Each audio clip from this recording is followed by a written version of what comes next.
এখন বাজে হচ্ছে রাত 11টা 54। আমার গরম গরম নরম নরম খিচুড়ি একদম রেডি।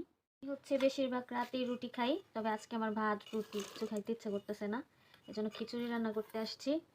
সব কিছু আম্মুই রেডি করে দিছে, চাল ডালও ধুয়ে দিছে। এখন এক এক করে সব কিছু দিয়ে দিলাম। পেঁয়াজ কুচি, কাঁচামরিচ কুচি, রসুন কুচি, আর হচ্ছে মটরশুঁটি, একটুখানি আদা রসুন আর জিরা বাটা দিয়ে দিলাম, হলুদের গুঁড়া, স্বাদ মতো লবণ দিয়ে দিলাম।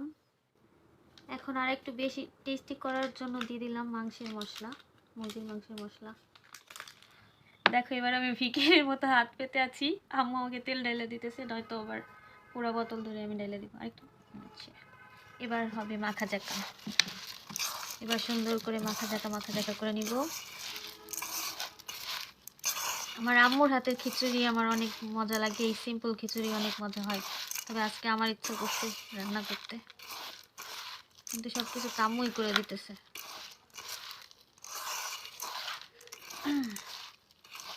ভালো করে মাখাইতে হবে যাতে এখনই সুন্দর একটা স্মেল বের হয় এখান থেকে। এই যে দেখো আমার মাখা জোকা করা শেষ। আজকে আমরা বাপ বেটি খিচুড়ি খাবো, আমাদের দুইজনের পছন্দ, আমার আর আব্বুর। আম্মু তোমাকে দেবো না, পানি দাও আম্মু। এবার পানি দিয়ে দিব পরিমাণ মতো।